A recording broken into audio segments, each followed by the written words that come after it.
लहान मुलांना अभ्यासाची गोडी कशी लावावी किंवा नॅचरली कोणाचं कॉन्सन्ट्रेशन कमी किंवा जास्त असं असतं का? ज्याला आपण बुद्धीचे प्रकार म्हणतो तर वातपित्त कफानुसार सुद्धा बदलतात आणि म्हणूनच प्रत्येक मूल सारखं नाहीये. एकाच आईची दोन मुलं सुद्धा सारखी नसतात. की वन प्रकृती is equal to one personality आणि त्यानुसार आपण एखादं फील्ड ऑफ करिअर निवडलं पाहिजे. निश्चितच कसं आहे ना की 3 प्रकृती आपण बघितल्या, वात, पित्त आणि कफ. म्हणजे वात प्रकृतीचा माणूस तर तो एका जागी जास्त वेळ नाही, त्याचं म्हणजे तेवढं त्याची हेच नाहीये की तो बसू शकतो एका जागी. मग त्यांना जर का सिटिंग जॉब्स दिले ना तर ते कंटाळतात किंवा मग त्यांचं कॉन्सन्ट्रेशन एका पॉईंटच्या नंतर कमी होऊन जातं. ब्रेन फॉगिंग म्हणतात किंवा ओव्हरवेल्मिंग होतंय, अशा गोष्टी व्हायला लागतात. मग ह्यांना सेल्सचे जॉब. कुठल्या इटिंग हॅबिट्सवर आपण फोकस केलं पाहिजे? पोट ज्याचं चांगलं असेल ना त्याची थॉट प्रोसेस चांगली असते. आपल्याकडे जे सिम्बॉलिझम आहे विथ रिस्पेक्ट टू गॉड्स आणि गणपतीचं पोट नेहमी मोठं दाखवलं गेलंय. So he is a very intelligent being आणि विच इज वाय त्यांनी ते सगळे वेद वगैरे आणि फॉरगिव्हनेस म्हणजे आपण म्हणतो ना तुझ्या चुका मी पोटात घालतो. आणि गणपती ही बुद्धीची देवता आहे आणि गणपती ब्रेन गट ते डेबिट करायचं होतं. आपण समोरच्याला जेवढं माफ करू, फॉरगिव्ह करू ना तर आपली बुद्धी चांगली राहते. हाऊ टू बिकम फॉरगिव्हिंग तो पण एक मुद्दा आहे. नमस्कार, welcome to navigate with Ketaki Sane. नुकताच पाऊस पडलाय पण एक कुठेतरी रेस्टलेस फिलिंग मनात आहे. देयर वॉज अ टाईम जेव्हा पाऊस कुठेतरी लांब जरी पडायचा तरीसुद्धा आपल्याला जाणवायचं, बिकॉज प्युअरली तो पहिल्या पावसाचा सुगंध आपल्याला यायचा. आणि रेस्टलेसनेस यासाठी बिकॉज आय फील की दरवर्षी विथ एव्हरी पासिंग इयर या सुगंधाची इंटेन्सिटी कुठेतरी कमी होत चालली आहे. यावर्षी प्रॅक्टिकली मला आलाच नाही असं वाटतंय हा वास. आणि या कॉन्व्हर्सेशनचं कारण हे आहे की जे मी आता रिसर्च करत होते, ज्या विषयाकडे आज आपण वळणार आहोत, small finding from the research is that basically this smell is called petrichor. So reduced petrichor levels is also equivalent to reduced concentration levels. So to understand more about this stay with us till the end.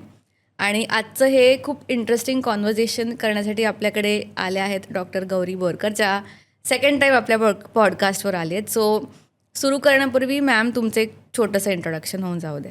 Namaste. Me doctor Gauri Borkar. जसं की आपण आत्ता दुसऱ्यांदा भेटतो आणि आपल्या ठाण्यामध्ये डोंबिवलीमध्ये, ठाण्यात 2 ठिकाणी, डोंबिवली आणि पुणे या ठिकाणी आयुर्वेदिक प्रॅक्टिस आहे आणि साधारण 25 वर्ष आपल्या प्रॅक्टिसला झाली with database of almost 30,000 patients with us. So एकदम स्मॉल. Yes amazing. सो आपला मॅम मगाशी विषय सुरू होता की आता जून, जुलै, ऑगस्ट पिरियड आहे, शाळा ओपन होत आहेत आणि typically because we are talking about concentration तर अटेन्शन स्पॅन्स रिड्यूस होत आहेत. So from 12 seconds to 8 seconds वर आपण आलं आहे. Recent study says in this scenario आपण लहान मुलांना अभ्यासाची गोडी कशी लावावी? करेक्ट. सगळ्यात पहिली महत्त्वाची गोष्ट म्हणजे ॲज यू सेड की पावसाळ्यामध्ये आपल्याकडे नवीन वर्ष चालू होतं आणि शाळा चालू होतात आणि जसं पॅट्रिकॉर लेवल्स असतात तर त्याप्रमाणे आपल्या शरीरातले कॉर्टिसॉल लेवल्स कमी होत असतात. सो स्ट्रेस टेन्शन नॉर्मलीच रिड्यूस झालेलं असतं.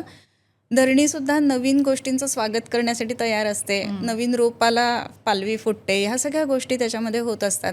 आणि त्याच वेळेला मग आपल्या बुद्धीला सुद्धा वेगवेगळे धुमारे फुटावेत, त्याप्रमाणे आपली बुद्धी विकसित होते आणि म्हणून ही कदाचित शाळेची वेळ ठरवलेली असावी. आणि आता ह्याच्यामध्ये ही गोडी कशी लावायची असं म्हटलं तर पहिल्यांदा जेव्हा शाळेत जातं मूल तर त्यावेळेला जनरली त्याचं जर का कोणी एल्डर वन असेल त्याला जाताना बघून ऑलरेडी एन्थुझियास्टिक झालेलं असतं ते की मी कधी जाणार, कधी बाटली घेऊन जाणार, कधी डबा घेऊन जाणार. तिथेपासून ती सुरुवात होते. आणि मग खरी परीक्षा चालू होते ना तर ती विषय चालू झाल्यानंतर स्लांटिंग लाईन, स्लीपिंग लाईन हे सुद्धा स्ट्रेसफुल मुलांना असू शकतं, पण जर आपण त्या पद्धतीनं त्यांना शिकवलं तर. सो मध्ये काही गोष्टी जर घेतल्या तर मग त्याच्यामध्ये त्यांना त्याची गोडी वाटते. पहिल्यापासून धाक दाखवला, घाबरवलं, रागवलं तर मग त्रासदायक होतं. आणि मग कोणताही विषय जेव्हा समोर येतो, अगदी सुरुवातीला भाषा एक विषय असतो आणि गणित एक विषय असतो, तर भाषा बऱ्याच वेळेला मुलं सहज अवगत करतात कारण की रेग्युलर बोलली जाते. बरोबर. पण आजकाल घरामध्ये मराठी आणि स्कूलमध्ये इंग्लिश असं असल्यामुळं सुद्धा मग ते थोडीशी भीती बसत असते. सो मग अशा वेळेला दोन्ही गोष्टी घरामध्ये ॲटलिस्ट थोड्याशा प्रमाणामध्ये मधूनच कधी इंग्लिश वगैरे ह्याही गोष्टी करायला हरकत नाही. भाषा हे संवादाचं माध्यम आहे. ती काही अशी हे नाही आहे की त्याला घाबरावं असं. आणि दुसरी गोष्ट, गणितासारखा जेव्हा विषय येतो ना, तर त्यावेळेला प्लेवे मेथडनी जर का शिकवलं गेलं तर त्याचा उपयोग खूप चांगला होतो. आणि पूर्वीच्या काळामध्ये अशीच एक गोष्ट आहे की विष्णू शर्मा नावाचे एक ऋषी होते. तर त्यांच्याकडे 4 मुलं आलेली राजाची. अर्थात राजाच्या मुलांना शिकवायचं म्हणजे डिफिकल्ट आहे. तर ते मात्र त्यांना कॉन्सन्ट्रेशन कमी होतं, शिकत नव्हते, ऐकत नव्हते. मग वेगवेगळ्या पशुपक्ष्यांच्या गोष्टींमधून त्यांनी सांगितलं आणि तेच पंचतंत्र या स्वरूपामध्ये आपल्याला दिसतं. तर तशी प्लेवे मेथड जर का आपण मुलांमध्ये अडॅप्ट केली तर मग त्याच्यामध्ये त्यांची गोडी लावणं ही गोष्ट सहज शक्य होऊ शकते. इंटरेस्टिंग. सो आपल्या शरीरामध्ये जे कफ, पित्त, वात, जे प्रकृती असते ते वर्षा ऋतूमध्ये कुठल्या प्रमाणात त्याचा डिसबॅलन्स होतो? कसं आहे ना की प्रकृती ही जी आहे तर ती ज्या वेळेला आपला जन्म होतो त्यावेळेलाच ठरते. ओके. म्हणजे एखादा माणूस आपण म्हणतो की हा रागीट आहे, तर जनरली तो पित्त प्रकृतीचा असतो. ज्या वेळेला एखादा माणूस एका जागी बसणारच नाही असं म्हणतो तर तो वात प्रकृतीचा असतो. आणि काही वेळेला एकदा जेवल्यानंतर जवळजवळ 10 तासांनी पुन्हा काहीतरी खायला मागेल असा आणि शांत कॉन्सन्ट्रेशन करणारा, एका जागी बसणारा असं व्यक्ती जी असते ती कफ प्रकृतीची असते. आता यामध्ये कसं आहे ना की पित्त प्रकृतीचा जो माणूस असतो तो हुशारच आहे, कफाचा पण आणि वाताचा पण. पण त्यांचा टाईप म्हणजे प्रोटोटाईप म्हणतो ना तो डिफरंट असतो. मग आता वात प्रकृती जेव्हा असते तर त्यावेळेला ह्या माणसाला तुम्ही कंपल्सरी एका जागी बसून 3 तास आता उठायचं नाही असं जर कंपल्शन केलं ना तर त्याला अभ्यासाची गोडी लागणार नाही. मग अशा वेळेला फिरत, दुसऱ्या काही गोष्टी करत किंवा ॲक्च्युअल ॲक्टिव्हिटी शिकवत असं जर का केलं ना तर त्याचं मन त्याच्यामध्ये लागतं. इंटरेस्टिंग. पित्त प्रकृतीचा माणूस आहे म्हणजे बाळ आहे किंवा मूल आहे तर त्याच्यामध्ये कसं आहे की तो पटकन ग्रास्प करतो, त्याला आवडतं, येतंही पटकन, क्रिएटिव्हिटी खूप वेगळी असते त्याची, पण त्याचा out of the box think करण्याची त्याची कपॅसिटी असते. म्हणजे बऱ्याच वेळेला ए फॉर ॲपलच का, मग ए फॉर एरोप्लेन का नाही असं विचारणारी ही मुलं असतात. सो त्यामुळं त्यांना त्यांची जी प्रज्ञा म्हणतात त्याला, नवनवं उन्मेषशालिनी प्रज्ञा, ती विकसित कशी व्हावी ह्याच्याकडे विशेष करून लक्ष द्यायला पाहिजे. थोडेसे रागीट असतात हे लोक आणि त्याच्यामुळं त्यांच्या पेशन्स लेवलच्या पुढे आपण गेलो ना तर मग ते ऐकणार नाहीत असं आहे. वेरॅज कफ प्रकृतीची जी मुलं असतात तर त्यांच्यामध्ये ती एका जागी बसतील, अगदी डिसिप्लिन्ड असतील, शांत असतील आणि मग तुम्ही सांगितलेल्या सगळ्या गोष्टी ते करतील. लक्षात ठेवायला त्यांना पित्त प्रकृतीपेक्षा किंचित वेळ लागेल, पण एकदा त्यांना लक्षात राहिलं ना की ते लॉंग टर्म लक्षात राहतं. सो अशा पद्धतीचं ज्याला आपण बुद्धीचे प्रकार म्हणतो तर वात, पित्त, कफानुसार सुद्धा बदलतात. आणि म्हणूनच प्रत्येक मूल सारखं नाही आहे, एकाच आईची 2 मुलंसुद्धा सारखी नसतात. त्याच्यामुळे त्यांना शिकवताना, त्यांना घेऊन बसताना ह्या गोष्टींचं भान आपण ठेवायला पाहिजे. जसं आपण म्हणतो की आऊल टाईप पर्सनॅलिटी आहे का डे पर्सनॅलिटी आहे, तर तसं ह्या पर्सनॅलिटीज आयुर्वेदामध्ये आधीपासूनच सांगून ठेवलेले आहेत. Interesting insight. तर जन्मतःच किंवा बाय बर्थ किंवा नॅचरली कोणाचं कॉन्सन्ट्रेशन कमी किंवा जास्त असं असतं का? हां, निश्चितच. आता जसं म्हटलं की कफ प्रकृतीच्या माणसाचं कॉन्सन्ट्रेशन, त्याला बाकी बाहेर काहीही चाललेलं असो त्याचं लक्ष हटत नाही पटकन. जसं की आपण बघितलेलं होतं की अर्जुन आहे आणि त्याला तो पोपटाच्या डोळ्याचा भेद घ्यायचा आहे, तर बाकी त्याला काहीही ऐकू येणार नाही, काहीही दिसणार नाही, फक्त तेवढंच दिसणार आणि कम्प्लीट कॉन्सन्ट्रेशन असणार. सो हे नॅचरल आहे किंवा इनबिल्ट आहे. आणि काही गोष्टी मात्र ॲक्वायर्ड असतात. म्हणजे कसं की थोडंसं चांगलं वातावरण देणं, आहार त्याच्यामध्ये चांगला असणं, त्याच्यानंतर त्याच्या सवयी चांगल्या लावणं, उठणं झोपणं हे निसर्गाच्या सोबत असणं, असं जर झालं तर त्या गोष्टी आपण आणखीन ॲक्वायर करू शकतो आणि मुलांमध्ये ते इन्कल्केट करू शकतो. मग कुठल्या इटिंग हॅबिट्सवर आपण फोकस केलं पाहिजे? राईट.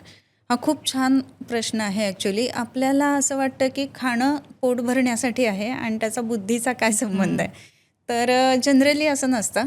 तर आपण जे खातो त्याच्यातून आपलं मन तयार होतं आणि मनाचे गुण आहेत सत्व, रज, तम हे. ओके. सो आपण जे आहार घेणार त्याच्यातनं शरीरातल्या मनाचं पोषण होणार सत्व, रज किंवा तमानुसार.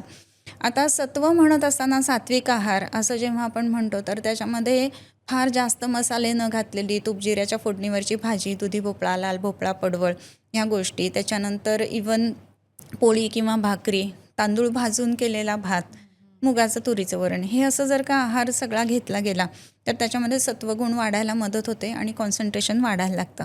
त्याच्याचबरोबर काही गोष्टी विशिष्ट ज्या आहेत की जसं की ड्रायफ्रूट्स आहेत की ते सगळे नटशेलमध्ये असतात, right. So analogous to our brain is also in a nutshell, आपल्या Wow. स्कलचं जे आहे तसं. तर आयुर्वेदात ह्याला लोक पुरुष साम्य सिद्धांत असं म्हणतात. तर ज्या वेळेला स्ट्रेस येतोय, टेन्शन येतंय किंवा परीक्षा जवळ आली आहे, तर अशा वेळेला तर ते बदाम वगैरे आहेत ना, तर ह्या गोष्टींचं सेवन नित्य व्हायला हवं. त्याच्याच बरोबरीनं आत्ता सध्या आहे की फॅटलेस किंवा ऑइललेस असं काही आहार घेतला जातो बरेच ठिकाणी, पण तूप जे आहे ना, करेक्ट. तर ते अतिशय महत्त्वाचं आहे. तर लहान मुलांना तरी ॲटलिस्ट सकाळ संध्याकाळ एक एक चमचा तूप, विशेष करून गाईचं, हे खाण्यामध्ये असायला पाहिजे. जर आपल्या खाण्यामध्ये तिखट, मसालेदार, तर्रीचे पदार्थ असे जास्त यायला लागले ना, तर रागीटपणा थोडासा वाढत असतो. आणि ड्राय किंवा तळून ठेवलेले पदार्थ, चिप्स वगैरे आहेत किंवा फर्मेंटेड फूड आहे, रात्री बनवून ठेवलेलं सकाळी आपण खातोय, किंवा इडली, डोसा, ढोकळा ह्यासारखे जे फर्मेंट करून बनवले जातात, त्याच्यात नरिशमेंट आहे नो डाऊट, परंतु एक तमोगुण त्याच्यामध्ये वाढत असतो आणि म्हणून खाल्ल्यानंतर कंटाळा येतो, झोप येतं, अशा गोष्टी व्हायला लागतात. आणि मग नेमकं तुम्ही जर अशा गोष्टी खाऊन पेपरला गेला असाल तर मग तिथे तुमचं कॉन्सन्ट्रेशन कमी पडायला लागतं. सो त्यामुळं आपण ज्या वेळेला आपल्याला परीक्षेला जायचं आहे तर गरम गरम वरण भात एवढ्या गोष्टी खाऊन जात. काही जणांना इवन भाताने सुद्धा झोप येते, तर तेही टाळायला पाहिजे. मग पोळी भाजी किंवा पराठे ह्या गोष्टी खाल्ल्या तर बेटर आहेत. याच्यात मला अजून एक छानसं सुचवावं असं वाटतं की एक ना अश्वत्थपत्र भोजन म्हणून आलेलं आहे. ओके, म्हणजे काय, अश्वत्थ म्हणजे पिंपळ. तर अश्वत्थ जे आहे ना, पिंपळ, तर त्या ठिकाणी मेधाग्नी साठवलेला आहे असं आयुर्वेदाचं म्हणणं आहे. आणि पिंपळाचं पान जे आहे ना, तर ते दर रविवारी आणायचं, कारण सूर्य आदित्यवार म्हणतो आपण त्याला, आणि सूर्य हा आपल्या बुद्धीला प्रकाश देणारा आहे. आणि त्याची पत्रावळ बनवायची आणि त्याच्यावरती गरम गरम वरणभात रविवारी मुलांना खायला द्यायचा. असं जर का केलं गेलं ना, तर मेधाग्निवर्धन म्हणजे बुद्धीचं वर्धन होण्याच्या दृष्टीने सुद्धा ते आलेलं आहे. आणि आपल्यालाही कल्पना असेलच की भगवान बुद्धांना सुद्धा पिंपळाच्या वृक्षाखाली ज्ञान प्राप्त झालं, म्हणून त्याला बोधिवृक्ष असं पण म्हणतात. सो ह्या गोष्टींचा उपयोग आपण करायला पाहिजे. आता काही वेळेला असं होईल की आम्हाला वेळ नाही आहे रविवारीसुद्धा, कारण आम्हाला तेवढा एकच दिवस मिळतो, तर ॲटलिस्ट आपण जेव्हा तूप कढवतो त्यावेळेला पिंपळाचं पान त्याच्यामध्ये टाकावं, तर त्याचाही आपल्याला परिणाम चांगला दिसतो. असं आहारातले आपण छोटे बदल निश्चित करू शकतो. Nice nice. सो पहिल्यांदा जेव्हा आपण पॉडकास्ट केला होता तेव्हा तुम्ही उच्चारांचं सांगितलं होतं की तथ द द प फ ब, which is like teeth oriented, lip oriented. तर ते मी लगेच इम्प्लिमेंट केलं होतं घरी. तर मी हे सुद्धा लगेच करेन आणि तुम्हाला नक्की अपडेट करेन. सो मगाशी जसं आपण प्रकृतींबद्दल बोललो, दोषांबद्दल बोललो, तर आपण असं म्हणू शकतो का की वन प्रकृती is equal to one personality, आणि त्यानुसार आपण एखादं फील्ड ऑफ करिअर निवडलं पाहिजे, तसं काही आहे का? निश्चितच. कसं आहे ना की 3 प्रकृती आपण बघितल्या, वात, पित्त आणि कफ. तर वाताचा माणूस जो आहे, म्हणजे वात प्रकृतीचा माणूस, तर तो एका जागी जास्त वेळ नाही, त्याचं म्हणजे तेवढं त्याची हेच नाही आहे की तो बसू शकतो एका जागी. मग त्यांना जर का सिटिंग जॉब्स दिले ना, तर ते कंटाळतात किंवा मग त्यांचं कॉन्सन्ट्रेशन एका पॉईंटच्या नंतर कमी होऊन जातं. ब्रेन फॉगिंग म्हणतात किंवा ओव्हरवेल्मिंग होतं आहे, अशा गोष्टी व्हायला लागतात. मग ह्यांना सेल्सचे जॉब किंवा बोलण्याचे जॉब, हे लोक बोलण्यामध्ये खूप छान असतात. सो जिथे कन्व्हिन्स करावं लागतं लोकांना, तर अशा पद्धतीचे जॉब हे जर दिले गेले ना, तर त्याचा उपयोग चांगला होतो. इवन वकील किंवा ॲडव्होकेट होणं, म्हणजे ह्या ज्या गोष्टी आहेत ना, त्या वात प्रकृतींसाठी बऱ्याच जास्त प्रमाणामध्ये सूट करतात. पित्त प्रकृतीचा जो माणूस आहे, तर त्याचं स्ट्रॅटेजिक थिंकिंग खूप चांगलं असतं. आपली समजा प्रकृती पित्ताची आहे, तर आपण त्या पद्धतीचे गोष्टी निवडायला पाहिजेत. म्हणजे आउट ऑफ द बॉक्स विचार करणं, एखाद्या गोष्टीचं सोल्युशन देणं, किंवा जिथे सगळ्या गोष्टी स्टॉप आहेत असं वाटतं तिथे काहीतरी वेगळं आणून नवीन आपल्या टेबलवरती हे लोक आणू शकत असतात. क्रिएटिव्ह असतात असे लोक जास्त करून. आणि त्याच्यामध्ये आर्ट्स किंवा ॲडव्हर्टायझिंग वगैरे अशा पद्धतीचा जो फील्ड आहे ना, तो पित्त प्रकृतीच्या लोकांना सूट करतो. पण हेच जर त्यांना फील्ड वर्क दिलं तर ऊन, वारा, पाऊस हे त्यांना सहन होत नसतं. उन्हात गेले की ते घामायजून जातात, अगदी एक्झॉस्ट होऊन जातात. मग अशा वेळेला ते फील्ड त्यांच्यासाठी तेवढं योग्य राहत नाही असं होतं. आणि कफ प्रकृतीचा माणूस जो असतो ना, तर तो शांत स्वभावाचा आहे. तो एका जागी बसू शकतो, वेगवेगळ्या अँगलनी एकाच गोष्टीचा विचार करू शकतो आणि त्याच्यामुळं ज्याला आपण मॅनेजोरियल म्हणतो किंवा वरच्या पोस्टवरचे किंवा जिथे काम आणि क्वाइटनेस हवा आहे आणि डिसिजन घेताना सगळ्या प्रोज अँड कोन्सचा विचार करून डिसिजन घ्यायचा आहे, फटकन नाही घ्यायचं आहे, तर अशा वेळेला ते डिसिजन्स घेण्याच्या जी ताकद आहे ती कफ प्रकृतीच्या व्यक्तींची जास्ती असते. आणि त्याच्यामुळं लहानपणापासूनच आपल्याला प्रकृती कोणती हे लक्षात येत असतं. सो फील्ड चूज करताना सुद्धा ह्या गोष्टींचा वापर आपण नक्की करायला पाहिजे. Very interesting. पण आता हे जे तुम्ही इतक्या सोप्या पद्धतीने डिफरन्शिएट केलं ते पेरेंट्सनी कसं केलं पाहिजे? म्हणजे आय अंडरस्टँड की तुम्ही 3 खूप स्पेसिफिक गोष्टी सांगितल्या. पण बरेचदा असं होऊ शकतं की एखाद्या पेरेंटला किंवा स्वतःला सुद्धा ॲनलाइज करताना आपल्याला वाटतं की हे तिन्ही कॅटेगरीजमध्ये आपण कुठे ना कुठेतरी आहोत. But then what is that one question that one can ask की हीच माझी डॉमिनंट प्रकृती आहे? काही वेळेला द्वंद्व म्हणजे वातप्रधान पित्तानुबंधी, वातप्रधान कफानुबंधी असे पण प्रकृती दिसतात. पण प्रकृती परीक्षण हा एक वेगळा टॉपिक आहे आयुर्वेदामधला. सो त्याचे क्वेश्चनेअर वगैरे असतं. तर इवन आयुष मंत्रालयाने सुद्धा वेबसाईटवरती प्रकृती परीक्षण हे लॉन्च केलेलं आहे. सो तिथे जाऊन आपण आपलं प्रकृती परीक्षण वेबसाईटवरनं पण करू शकतो किंवा तुमच्या जवळचे जे आयुर्वेदिक डॉक्टर असतील तिथे जाऊन तुम्ही ते करून घेऊ शकता. आणि त्याच्यात बेसिक जो हे आहे ना त्याच्यामध्ये निर्णय शक्ती कशी आहे, त्याच्यानंतर दुसरी गोष्ट अग्नी कसा आहे म्हणजे पचवण्याची ताकद कशी आहे आणि कोष्ठ कसं आहे, ह्या 3 गोष्टींवरती बेसिक अवलंबून असतात की प्रकृती कोणत्या आहेत. बाकी पण बरीचशी लक्षणं आणि क्वेश्चनेअर आहे त्याचा. सो तुम्ही तुमच्या क्लिनिकमध्ये ही हे टेस्ट वगैरे करता? केली जाते. हो. Okay. So those of you who are watching this आणि ज्यांची छोटी छोटी मुलं आहेत आणि ज्यांना सुरुवातीपासूनच नीट अलाइन करायचं असेल तर you know home to reach. आता मगाशी आपण पेट्रिकॉरबद्दल बोललो which is a natural brain tonic आणि तुम्ही आत्ता आहाराबद्दल पण 2-3 गोष्टी बोलल्या. तर अजून काय काय आपल्याला फूडमध्ये इन्क्लूड केलं पाहिजे on a daily basis considering वर्षा ऋतू? म्हणजे प्रत्येक ऋतूनुसार पण आपण आहार चेंज करत असतो. तर एव्हरी ऋतूमध्ये एक असा कुठला पदार्थ जो आपण सेम ठेवला पाहिजे किंवा थोडा वेरी केला पाहिजे? ओके. ज्या वेळेला आपण आपलं स्टॅपल फूड म्हणतो, नॉर्मल भारतामध्ये आपण बघितलं तर रोटी सब्जी दाल चावल हे स्टॅपल फूड आपलं म्हटलं जातं. पण आता पाऊस आला की मग मोड आलेली कडधान्य आहेत ना ती विशेष करून थांबवायला पाहिजेत आणि मग त्या ठिकाणी फळभाज्या घ्यायला पाहिजेत. तर हा एक बदल करायला पाहिजे. वाताचं शमन करतील अशी आपण आहार व्यवस्था अशा वेळेला करायला पाहिजे. मग त्याच्यामध्ये तुपाचं प्रमाण असणं किंवा खोबरं आपल्या खाण्यामध्ये असणं, खोबरंसुद्धा नटशेलमध्ये आहे जर तुम्ही बघितलं तर ह्या गोष्टी आपण यावेळेला इन्कल्केट करायला पाहिजे. त्याच्यानंतर जेव्हा ऑक्टोबर हीटचा काळ येतो, शरद ऋतू म्हणतो आम्ही त्याला, तर त्यावेळेला नॅचरली पित्त वाढत असतं. मग अशा वेळेला काल्मिंग गोष्टी घ्यायला पाहिजेत. जसं की आपण उन्हाळ्यामध्ये लिंबू सरबत वगैरे घेतो, पण ह्या शरद ऋतूच्या काळामध्ये सर्वसाधारणपणे गुलाबाचं सरबत वगैरे ह्या गोष्टी घ्यायला पाहिजेत. त्याच्याच बरोबरीनं ऑक्टोबर हीट असते तेव्हा अचानक उष्णता वाढते आणि म्हणून तिखट मसालेदार पदार्थ वगैरे कमी करायला पाहिजेत. आणि त्याच्यामध्ये विशेष करून काळ्या मनुका असतात ना त्या एव्हरीडे जर रात्री घेतल्या गेल्या तर ते आपल्या पित्ताचं विरेचन पण करतात आणि पित्तसुद्धा कमी करतात. त्याच्याच बरोबरीनं लहान मुलांचं रक्त वाढण्याच्या दृष्टीने म्हणजे हिमोग्लोबिनच्या दृष्टीने सुद्धा त्याचा उपयोग होत असतो. इवन अंजीर सुद्धा त्या काळामध्ये आपण घेऊ शकतो भिजवून. आणि त्याच्यानंतरचा जो पिरियड येतो तो म्हणजे वसंत ऋतूचा की जेव्हा सगळे फुलं फुलतात वगैरे, तर ज्याला आपण फेब्रुवारी मार्च एप्रिल हे आपण म्हणतो.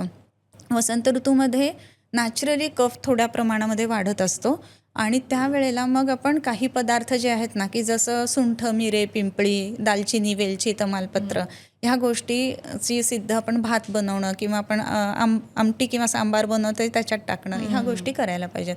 म्हणजे आपण निरोगी राहण्याच्या दृष्टीने ह्याचा उपयोग करून घेऊ शकतो. म्हणजे खरं तर खूप छोट्या छोट्या मायक्रो हॅबिट्स आहेत ज्या तुम्हाला सस्टेनेबल पण आहेत. असं नाही की काहीतरी ट्रेंड आहे जो तुम्ही एकदा कराल आणि विसराल. This is actually a way of life. Right. आणि तुम्ही मगाशी हे पण म्हटलं की तूप खाल्लं गेलं पाहिजे आणि गटला सेकंड ब्रेन म्हणतात. आणि so what is the connection of तूप विथ द होल ब्रेन गट कनेक्शन? खूप मस्त प्रश्न आहे हा. तर गट ब्रेन ॲक्सेस ज्याला आजकालच्या ह्याच्यामध्ये म्हटलं जातं, तर आयुर्वेदामध्ये ग्रहणी नावाने अनेक वर्षांपासून ह्याचा उल्लेख आलेला आहे. आणि गृहिणी म्हणजे ग्रहणात गृहिणीमता, म्हणजे अन्न घेतल्यानंतर अन्नम गृह्णाती पचती विवेचयती आणि मुंचती असं म्हटलेलं आहे. तर अन्न घेते, तिचं प्रोसेसिंग करते, सारं किट्ट म्हणजे जे ॲब्सॉर्ब करायचं ते ॲब्सॉर्ब केलं जातं, जे किट्ट आहे ते बाहेर पुढे पाठवलं जातं आणि मग ते पुढे पाठवणं, हा जो सगळा प्रोसेस आहे हा गृहिणी करत असते. म्हणजे आपल्या शरीरामधला पण थोडक्यात डिओडेनम प्लस स्मॉल इंटेस्टाईन असं पण म्हणू त्याला. तर आता हे जे आहे ना, तर त्याच्यामध्ये जेव्हा इंडायजेशन होतं किंवा लूज मोशन्स होतात किंवा काही इन्फेक्शन्स होतात किंवा IBS ज्याला आपण म्हणतो, तर हे जेव्हा झालेलं असतं ना, तेव्हा छोटा एक बदल लगेच तुम्ही ऑब्झर्व कराल की तुम्हाला तोंडाला मुखपाक ज्याला म्हणतो किंवा माउथ अल्सर्स येतात.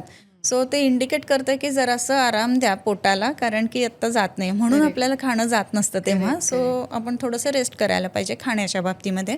दुसरी गोष्ट, स्लिप ऑफ टंग होणं तेव्हाच जास्त घडायला लागतं.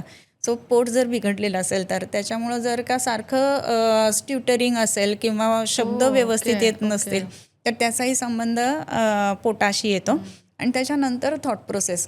बऱ्याच वेळेला असं होतं की मला काहीतरी म्हणायचं एक होतं आणि स्लिप ऑफ टंग झालं आणि मी वेगळं काहीतरी बोललो. हे जे होतं तेही पोट बिघडल्यामुळे होत असतं. सो हा एक महत्त्वाचा भाग आहे. आयुर्वेदामध्ये ही जी ह्याला पूर्ण जे गट आहे त्याला पित्तधरा कला असं म्हटलेलं आहे. आणि या एव पित्तधरा कला सा एव मज्जाधरा कला. मज्जाधरा म्हणजे आपण ज्याला ब्रेन किंवा हे म्हणतोय ते. तर ह्या दोन गोष्टींचा संबंध आयुर्वेदाने अनेक वर्षांपूर्वी कलेच्या माध्यमातून सांगून ठेवलेला आहे. पोट ज्याचं चांगलं असेल ना, त्याची थॉट प्रोसेस चांगली असते, हे नेहमी लक्षात घ्यायला पाहिजे. सो हा थोडा वेगळा विषय मी सांगते बिकॉज यू मेन्शन की पोट आणि स्पीच आणि ब्रेन. तर आपल्याकडे जे सिम्बॉलिझम आहे विथ रिस्पेक्ट टू गॉड्स, आणि गणपतीचं पोट नेहमी मोठं दाखवलं गेलं आहे. So when I was growing up आणि असे सगळे मी असं विचारायचे की ह्याचा, सो टिपिकली आपण म्हणतो की गणपती असं सगळं स्वीट्स खातो, इज अन अनहेल्दी गॉड, म्हणजे एकदम फालतू पद्धतीने पोटं क्रॉस करायचं म्हटलं तर. बट त्याचं लॉजिक वेन ॲन्सेस्टर्स किंवा आपले ऋषीमुनी त्याचं पिक्चर पेंट केलं, त्याचं सिम्बॉलिझम हे होतं की त्याचं पोट मोठं आहे. So he is a very intelligent being, आणि विच इज वाय त्यांनी ते सगळे वेद वगैरे आणि फॉरगिव्हनेस. म्हणजे आपण म्हणतो ना, तुझ्या चुका मी पोटात घालतो, दॅट इज ऑल्सो देअर. आणि गणपती ही बुद्धीची देवता आहे. आणि गणपती ब्रेन गट ते डेबिट करायचं होतं त्यांना. राईट. आपण समोरच्याला जेवढं माफ करू, फॉरगिव्ह करू ना, तर आपली बुद्धी चांगली राहते. म्हणजे त्याच्यामध्ये द्वंद्व राहत नाही. म्हणजे आता हा आलाय ना, बघूनच घेईन असं जर म्हटलं ना, तर आपला थॉट प्रोसेस रॉंग होतो आणि योग्य डिसिजन म्हणजे विवेक आपला जागृत राहत नाही. आणि जर आपण समोरच्याला माफ केलं कोणत्याही बाबतीमध्ये, तर आपला विवेक जागृत राहत असतो. आणि म्हणून जे सद्वृत्तामध्ये आयुर्वेदामध्ये सुद्धा सांगितलं ना, त्याच्यामध्ये दाता समज सत्यपरक क्षमावान असा शब्द आलेला आहे. म्हणून क्षमाशीलता असली पाहिजे आपल्यामध्ये. हाऊ टू बिकम फॉरगिव्हिंग तो पण एक मुद्दा आहे. आहार सात्विक केला की हळूहळू गोष्टी बदलतात असं. आणि अजून एक, बरेचदा गणपती जेव्हा, आता तर खूप वेगवेगळे काय म्हणतात आर्ट फॉर्म्समध्ये आहेत, बट पूर्वीपासून जे एक बेसिक रूप असायचं गणपतीचं, it use to always be पिवळं पितांबर. आणि again when I was reading and all, solar plexus जे पोटातलं चक्र, इट इज येल्लो. सो ते सुद्धा आपण असं, सो बघायला गेलं तर एव्हरीथिंग हॅज अ रिझन आणि लॉजिक. राईट. आपण ते आणि दिसत नाही आपल्याला बघ, म्हणजे गणपती देवतेला आपण तुंदिल तनू असं म्हणतो, म्हणजे थोडंसं स्थूल असण्याकडे प्रवृत्ती.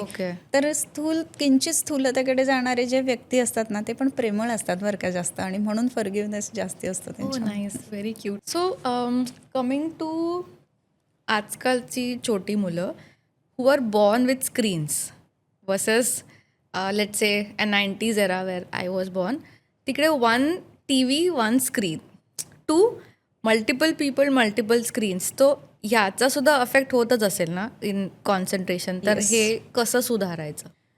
मी एक पेशंट सांगते तुम्हाला. आपल्याकडे एक छोटं बाळ आलेलं, म्हणजे हार्डली 2-1 वर्षाचा. आणि 2 वर्षाचा असताना रिकरंट पोट खराब होतं आहे, बिघडतं आहे. आणि आता बऱ्याच वेळेला काय काय देऊन झालं आहे, आता आयुर्वेदाकडे आम्ही आलेलो आहोत असं म्हणून. आणि मग इटिंग हॅबिट्स जेव्हा विचारल्या ना, तर त्यावेळेला एकतर मोबाईल दाखवत खायला घालणं, कारण ते एका जागी बसत नाही.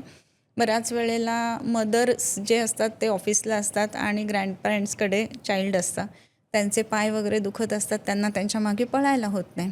सो मग हां बाबा मोबाईल बघ आणि एका जागी बसून खा, ह्या गोष्टी चालू होतात आणि तिथेच डायजेशनच्या विकृती तयार व्हायला चालू होते. अर्थात गट जर बिघडलं तर ब्रेन पुढचा प्रॉब्लेम होणारच आहे. त्यामुळं एका विशिष्ट वयानंतर शिस्त लावणं मुलांना हे पण तेवढंच गरजेचं आहे. आणि पूर्वीचं म्हणजे कसं असायचं की कडक शिस्तीचं वातावरण होतं. आता सगळं गुडी वातावरण असतं थोडंसं घरांमध्ये. तर एक शिस्त पण राहायला हवी किंवा कोणीतरी एक व्यक्तीने तरी हा भाग घ्यायला पाहिजे की बाबा मी घरामध्ये शिस्त मेंटेन ठेवेन असं. तर आता हे जेव्हा आपण बघतो ना की स्क्रीनचं, तर त्याच्यामध्ये आणखीन एक, तो जेव्हा छोटा होता अजून असते पिल्लू, तर म्हणजे सगळी हिस्ट्री घेत असताना की हा ना ह्याला फारच मोबाईलचं वेड आहे आणि अगदी ना माझे 2 मोबाईल खराब केलेत. मी म्हटलं का तुम्ही म्हणजे टाकला पाडला असं झालं का? नाही तो घेऊन चघळत बसायचा जेव्हा छोटा होता. So it's very dangerous. ह्या गोष्टी नाही व्हायला पाहिजे आणि त्याला सवय आहे असं तुम्ही म्हणताय पॅरेंट्स, पण त्याच्या हातात दिलं कोणी? This is a question mark. So आपणच शिस्त लावणं काही गोष्टींना गरजेचं आहे. तर पूर्वीच्या काळामध्ये खात असताना चिवकाऊच्या गोष्टी दाखवत किंवा गोष्टी सांगत आणि निसर्गातले पानं फुलं दाखवत हे खाणं व्हायचं. तर अशा पद्धतीनं आहार व्हायला पाहिजे. दुसरी महत्त्वाची गोष्ट, मग तुम्ही स्क्रीनपासून थोडंसं मुलांना लांब ठेवू शकता काही वर्षांपर्यंत तरी ॲटलिस्ट. बरोबर. आणि कसं आहे की इव्हेंच्युअली पहिलीत गेल्यानंतर मुलांना स्क्रीन लागणारच आहे. म्हणजे आता तुम्ही पूर्ण मुलांना स्क्रीनच्या बरोबर. ऑफ द स्क्रीन नाही ठेवू शकत. सो प्रॅक्टिकली हेही आपण ॲक्सेप्ट करायला पाहिजे.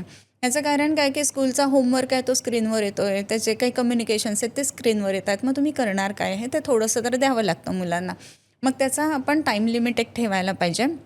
दुसरी गोष्ट म्हणजे मी माझ्या मुलांच्या बाबतीत एक गोष्ट केलेली होती, ते नक्की सांगते की आपण ना आठवड्याचं शेड्यूल त्याच्यामध्ये लिहून ठेवावं. म्हणजे आता बऱ्याच वेळेला पॅरेंट्सना वेळ नसतो, ते बाहेर जातात. इवन मी सुद्धा वर्किंग आहे.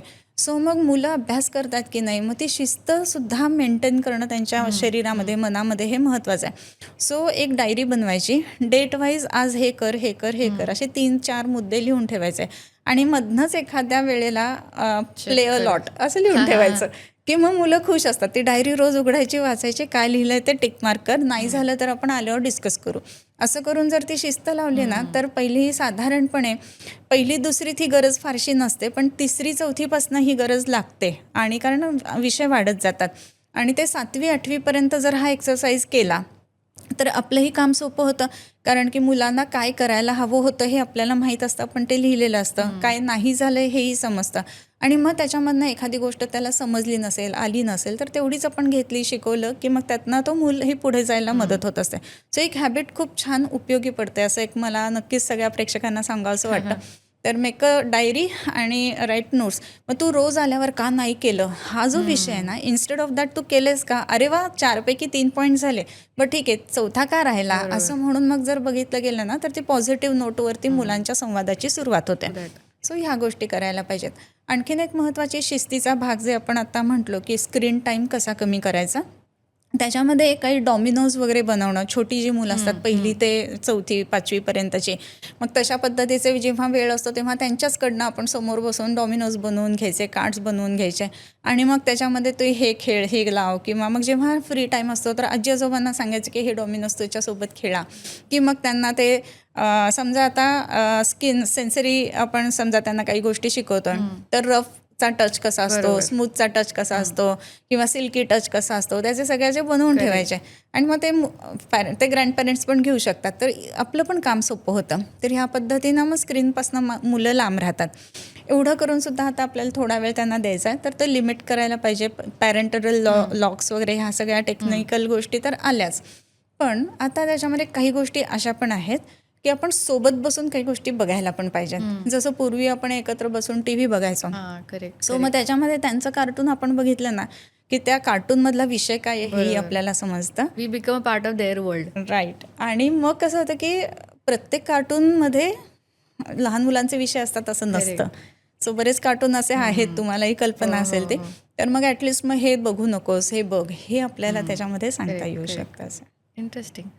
सो आत्ता आपण फोकसबद्दल बोलतोय, पण आपण जसं तुम्ही मगाशी म्हटलात की एक गोष्ट केली नाही तर आपण ओरडू त्याला, rather than encouraging him for 3 things done right. तर माणसाची टेंडन्सी नेगेटिव्ह गोष्टींवर फोकस करण्याची का असते?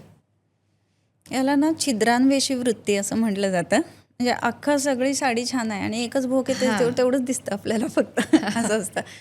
तर काही दृष्टीमध्ये जर बघितलं तर ते डिफरंट आहे म्हणून पटकन क्लिक होतं, असा एक भाग आहे. कारण बाकी सगळं सिमिलर आहे असं म्हणून. आणि दुसरी गोष्ट म्हणजे आपल्याला कदाचित बेटरमेंटची अपेक्षा आहे म्हणून आपल्याला ते दिसतं, असं आपण पॉझिटिव्हली म्हणू शकतो. सो तसं जर का असेल ना तर ठीक आहे, का नाही झालं हा क्वेश्चन आपण नक्की विचारावा. परंतु त्याच्या बरोबरीनं ते नसेल झालं तर त्याला प्रॉब्लेम काय आला आहे आणि त्याचं सोल्युशन फाइंड आउट करायला पाहिजे. दरवेळेला छडी लागे छमछम ही गोष्ट काही खरी नसते असं मला वाटतं. आयुर्वेदामध्ये जेव्हा जेव्हा आपण कुठलाही अभ्यास करतो तर त्याच्यामध्ये 3 पद्धतीने अभ्यास करावा असं म्हटलं आहे बरं का. पाठ, अवबोध आणि चिंतन. ओके, सो पाठ म्हणजे पाठांतर करणं किंवा रीड करणं, अवबोध म्हणजे जाणून घेणं आणि चिंतन म्हणजे त्याच्यावरती आपलं मत व्यक्त करणं.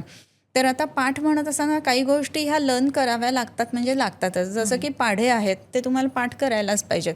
त्याचा अर्थ कळला नाही कळला तरीसुद्धा काही गोष्टी पाठ कराव्यात.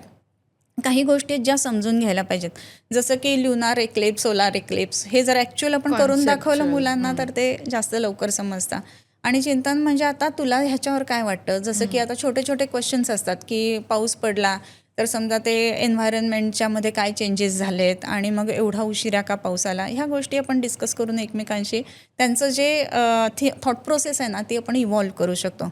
सो पाठ, अवबोध आणि चिंतन ह्या पद्धतीनं जर गेलं ना तर अभ्यास खूप छान होतात, असा एक अनुभव आहे. Very nice. मी परत एक थोडं मगासच्या विषयाकडे येते, जिकडे आपण पोटाबद्दल बोलत होतो.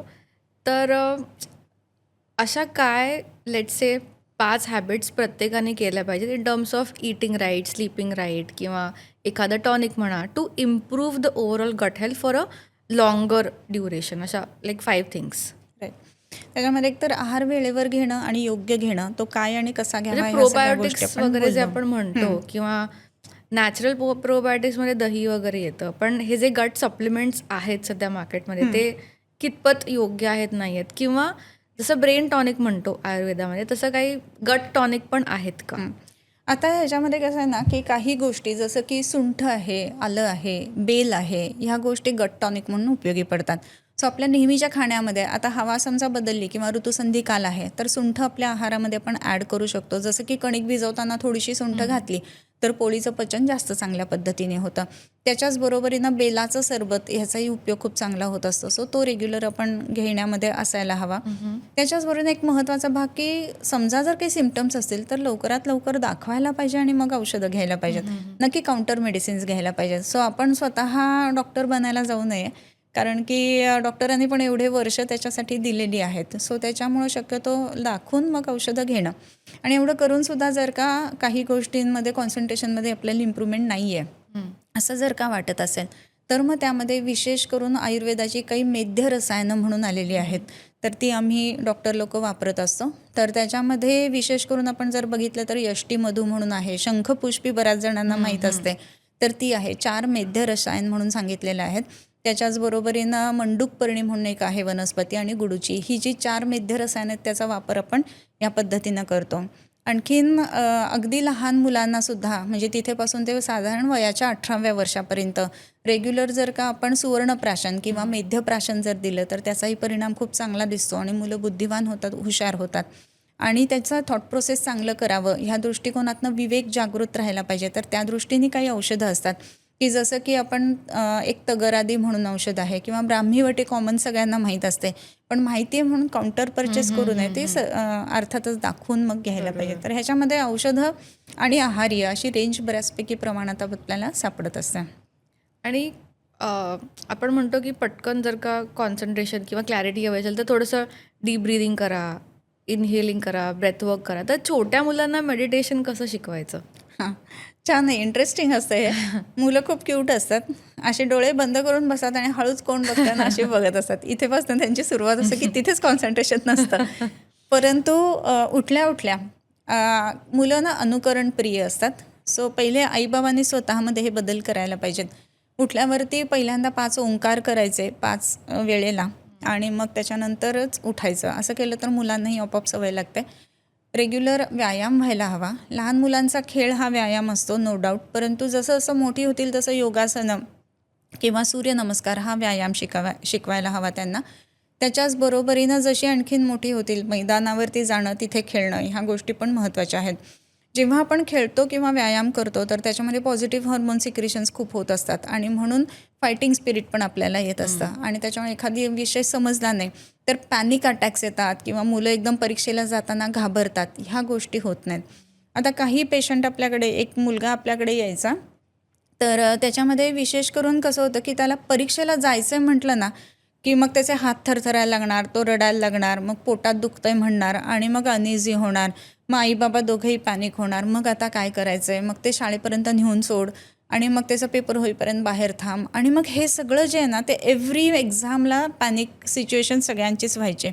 मग अशा वेळेला इथे स्थिर गुण असणाऱ्या काही वनस्पती आयुर्वेदामध्ये आलेल्या आहेत, जसं की कंटकारी आणि बृहती म्हणून आहेत. तर त्याचं सिद्धघृत आम्ही त्या पेशंटला चालू केलं, म्हणजे त्या बाळाला, आणि सोपी औषधं त्याच्यामध्ये वापरलेली होती. त्याच्यात आणखीन एक महत्त्वाचा भाग म्हणजे की टॉप ऑफ द हेडवरती टाकण्यासाठी काही विशिष्ट ऑइल्स असतात, सिद्ध तेलं असतात.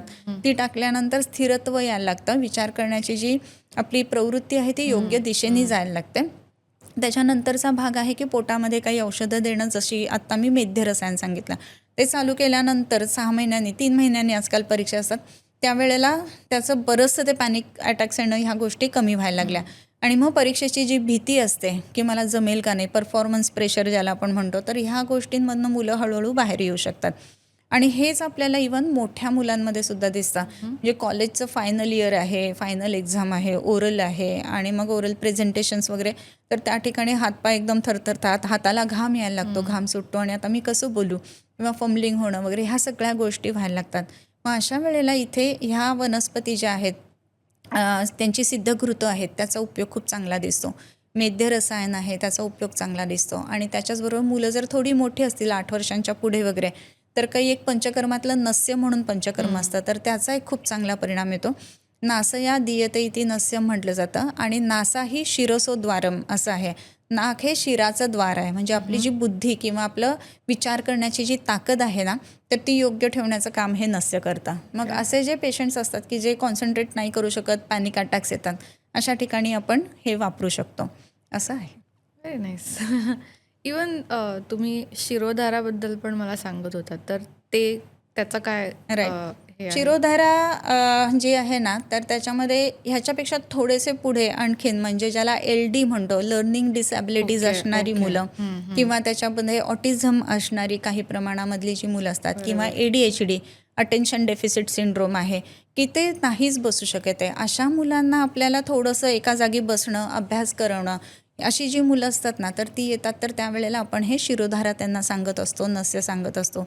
इवन सर्वांग स्नेहन, म्हणजे काही विशिष्ट आयुर्वेदिक औषधी तेलं आहेत की जी पूर्ण अंगाला लावल्यानंतर सुद्धा थॉट प्रोसेस सुधारते आणि मग त्याच्यामध्ये कामनेस मुलांमध्ये यायला लागतो.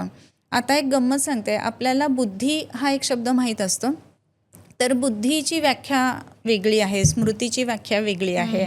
म्हणजे काय, तर बुद्धी म्हणजे निश्चयात्मिका किंवा निर्णयात्मिका बुद्धी, की योग्य अयोग्य सांगणारी, विवेक जागृत करणारी, हे करू का नको करू हे सांगणारी, ही ती बुद्धी आहे.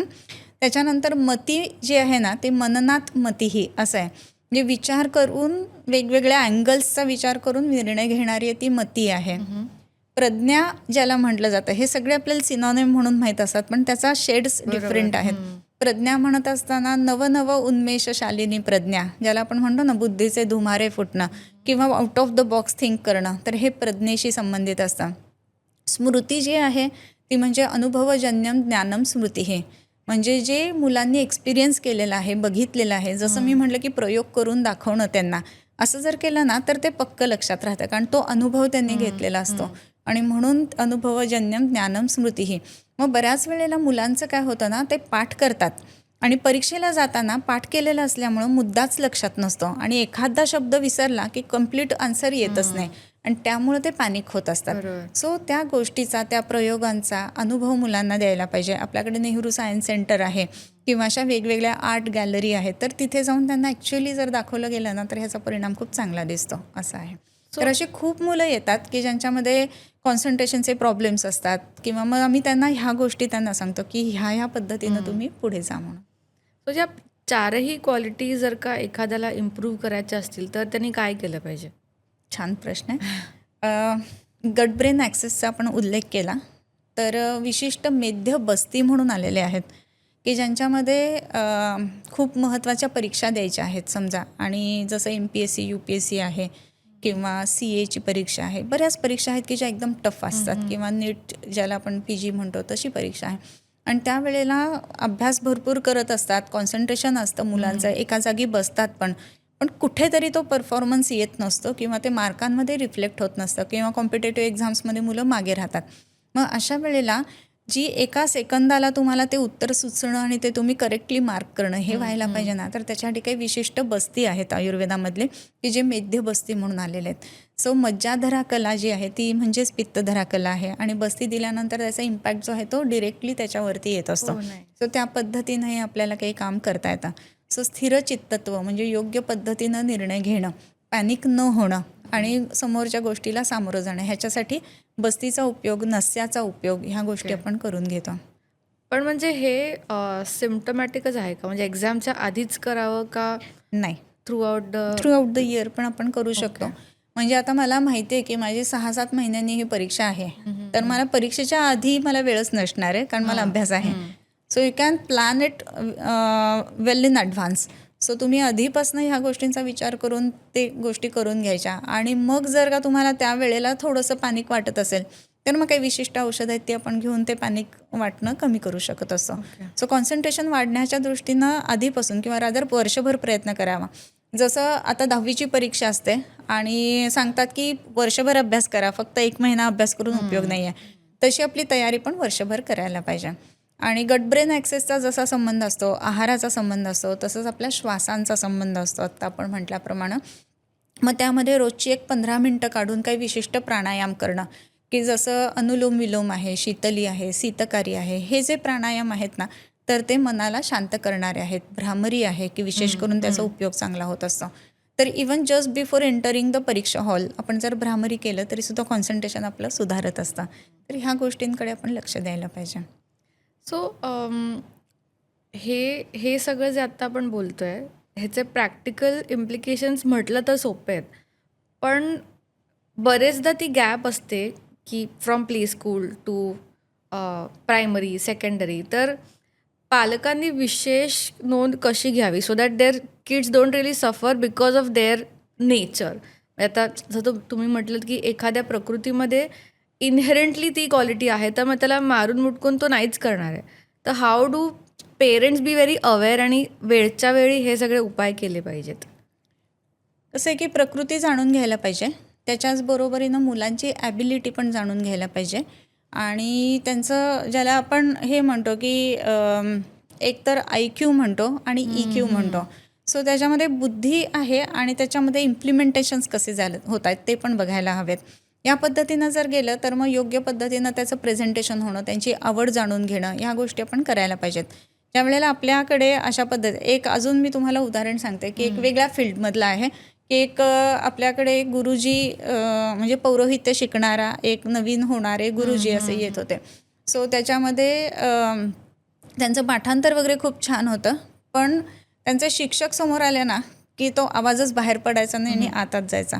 मग जिथे मुख्य बोलण्याचं काम आहे, मंत्र म्हणायचे आहेत, आणि जर तिथे आवाज आत गेला तर कसं चालेल. आणि मग ते माझ्याकडे आले होते की असं असं होतं आहे, अगदी यंग एज होतं, 13, 14, 15 वय असं. मग त्यावेळेला आपण काही विशिष्ट गोष्टी औषधं पोटात दिलेले, आणि त्याच्याबरोबरीनं नाभीपुरण म्हणून एक औषध वापरलेलं होतं. सो अम्बिलिकसला काही औषधं लावणं. तर तसं केल्यामुळं आपली जी वाणी आहे ना, म्हणजे उच्चार, तर तो पहिले परामधून होत असतो. म्हणजे नाभीच्या इथे परावाणी असते की आपण विचार करून काय बोलायचं हे ठरवतो. म्हणजे वाणीचे 4 प्रकार असतात. आपल्याला आपण जे बोलतो ती वैखरी म्हणजे ती स्पष्ट होते, ती वैखरी वाणी म्हणतो. पण परा, पश्यंती, मध्यमा आणि वैखरी असे 4 प्रकारची वाणी असते. परा म्हणजे नाभीच्या ठिकाणी आपण विचार जो नुसतं करून पक्का करतो ना, दॅट इज म्हणजे आता मी हे करणार आहे, मनातल्या मनात जे बोलतो दॅट इज परावाणी. दुसरी गोष्ट मध्यमा म्हणजे छातीच्या ठिकाणी ती मध्यमा वाणी असते. करू की नको हे जे आहे दॅट इज मध्यमा.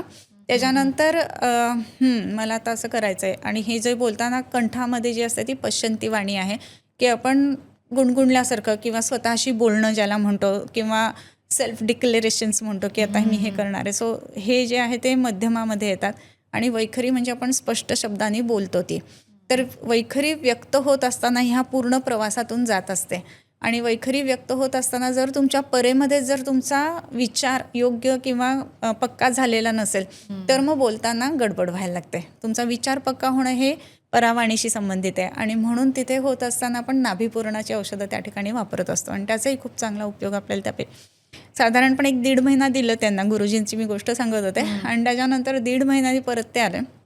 आता उच्चार वगैरे छान येत आहेत आणि आता ह्याला आम्ही वेगवेगळ्या ठिकाणी घेऊन जाऊ शकतो. अशा पद्धतीनं ते झालेलं होतं. तर ह्याचं प्रत्येक चक्राशी पण कनेक्शन असतं का? शब्द उत्पत्तीची ती प्रक्रिया आहे. मणिपूर चक्र नाभीपाशी आहे आणि नाभीपाशीच ह्याचा सुद्धा विचार पक्का होतो आणि गट ब्रेन ॲक्सेस सुद्धा आपण नाभीपाशीच म्हणतो. सो निश्चितच त्याचा संबंध राहतो असं.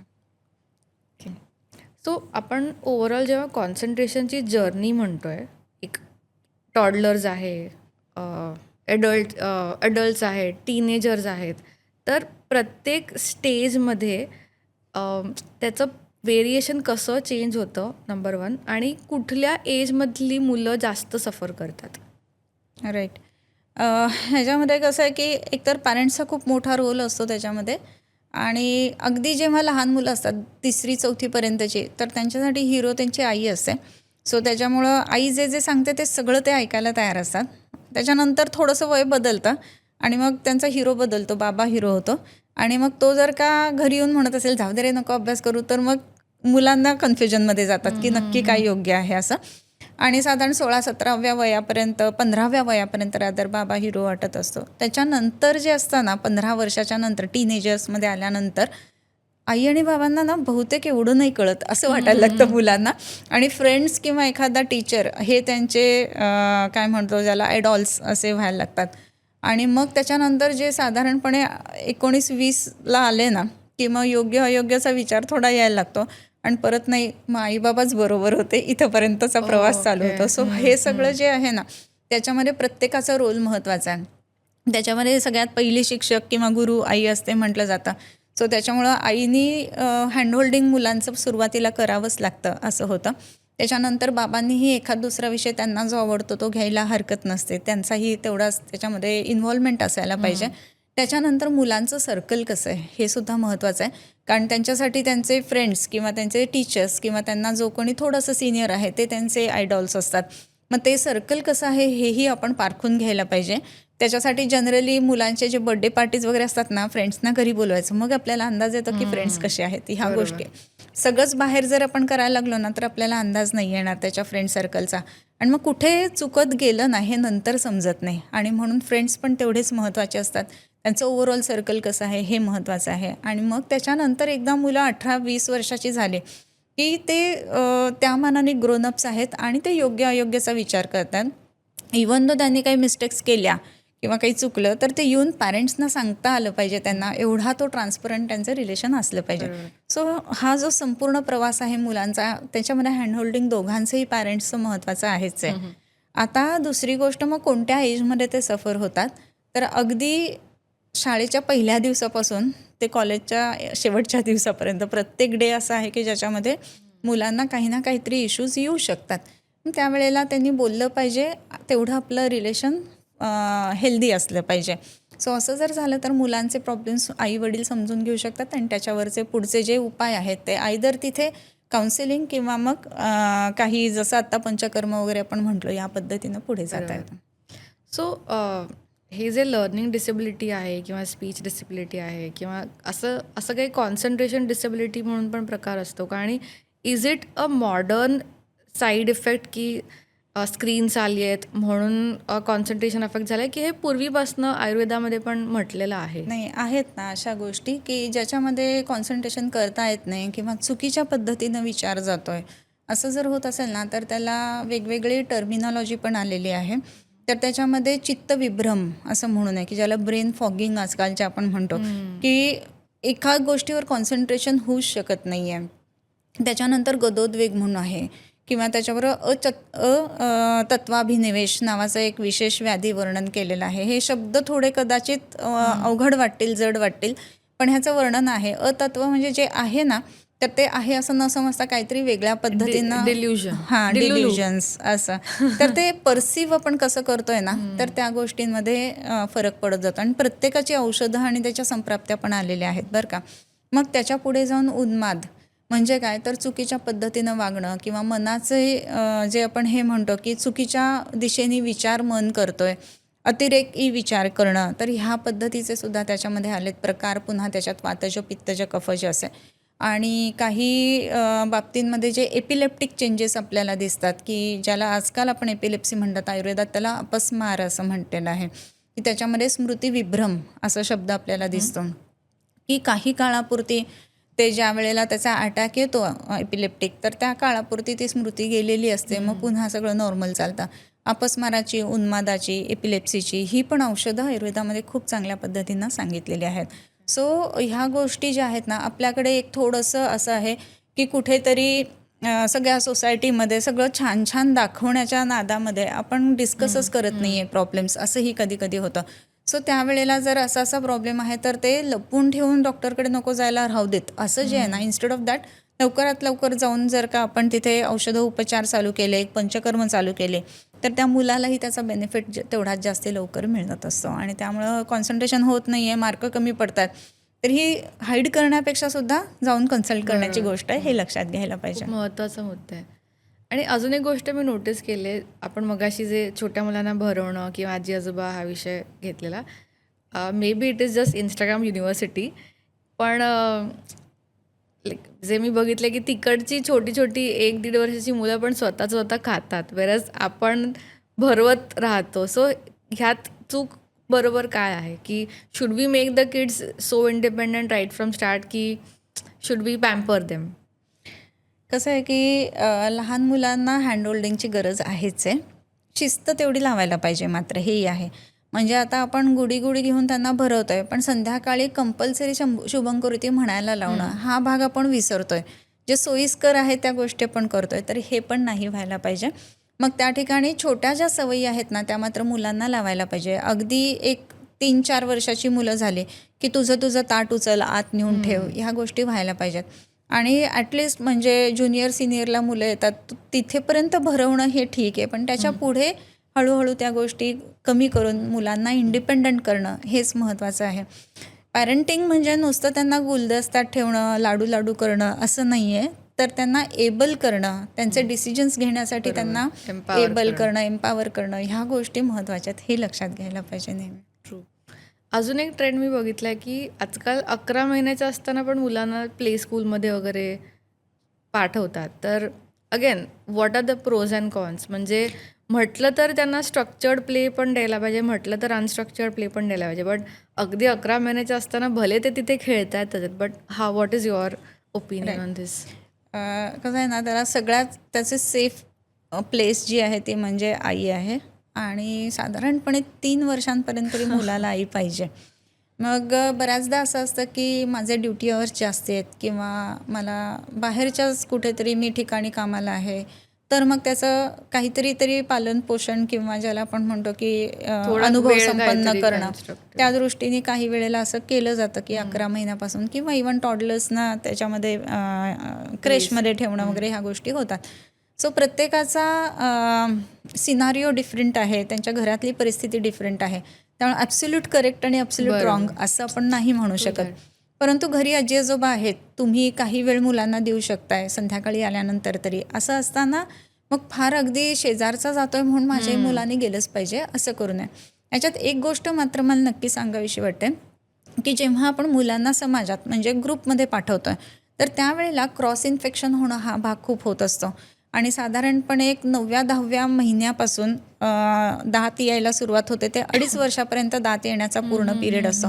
सो त्या काळामध्ये जर का मुलांना बाहेर पाठवलं गेलं तर त्याचे जे काही त्रास असतात, ऑलरेडी दात असतात ते त्यांचे दुखत असतात आणि त्याच्यातनं हिरड्या फुगलेल्या असतात, फिवर असतो किंवा काही वेळेला लूज मोशन्स असतात, तर ह्या सगळ्या ह्याच्यात पुन्हा बाहेर जायचं आहे आणि दिवसभर तिथे थांबायचं, त्याचा स्ट्रेस मुलांना येऊ शकतो. फक्त त्याची मात्र काळजी आपण घ्यायला पाहिजे.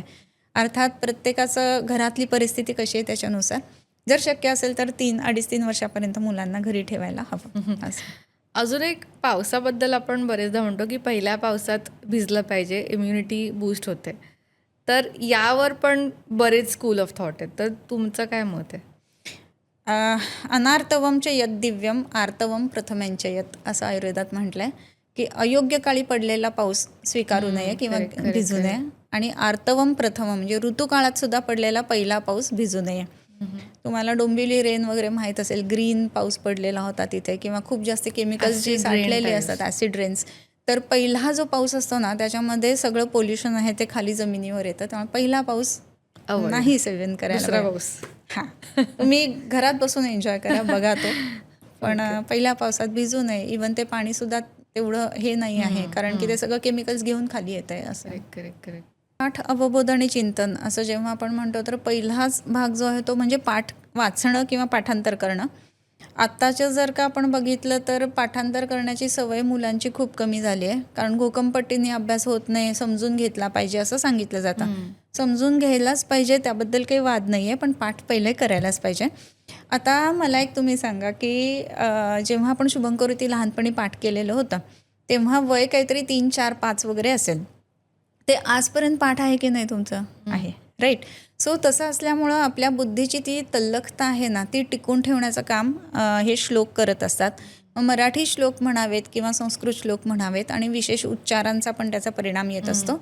दुसरी एक महत्त्वाची गोष्ट अशी आहे ना की जी गोष्ट आपण वापरतो तर ती इव्हॉल्व होते किंवा त्याचा उपयोग चांगला होत असतो किंवा ती टिकून राहते. आणि एखाद्या गोष्टीला आपण वापरला नाही तर त्याला गंज चढतो, जसं यंत्रांना. तसंच म्हणतात की याच्या बुद्धीला गंज चढला आहे, म्हणजे थिंकिंग पॉवर जी आहे ना ती सुद्धा कमी होत जाते, थॉट प्रोसेस पण बदलत जातो जर पाठांतर नसेल तर.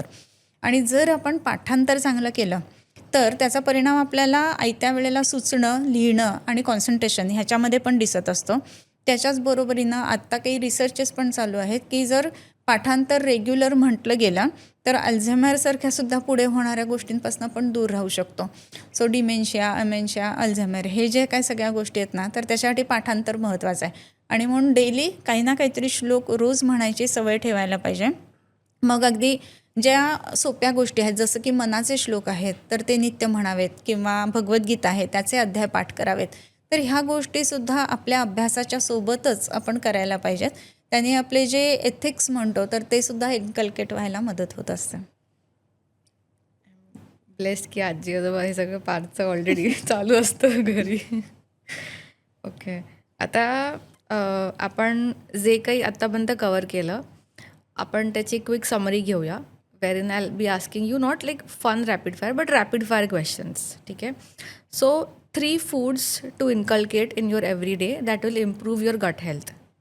बदाम, तूप आणि अक्रोड. Okay. 3 habits for overall concentration betterment. एक म्हणजे नित्य दिनचर्या, दुसरी गोष्ट सकाळी लवकर उठणं, आणि तिसरी महत्त्वाची गोष्ट म्हणजे व्यायाम करणं.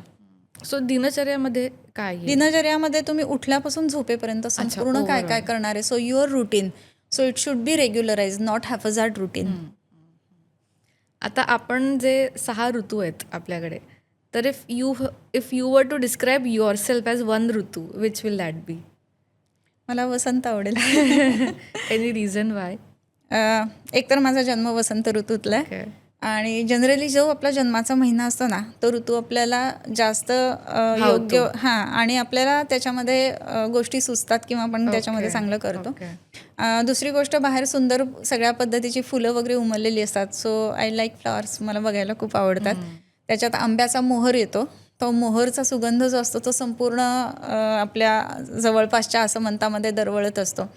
सो ते जे सुगंधाचे फ्लेवर्स आहेत ते सुद्धा मला खूप आवडतात. सो वसंत ऋतू. आणि पावसाळ्यात typically everybody gets very poetic आणि रोमॅन्टिक. तर असं का होतं पावसाळ्यात?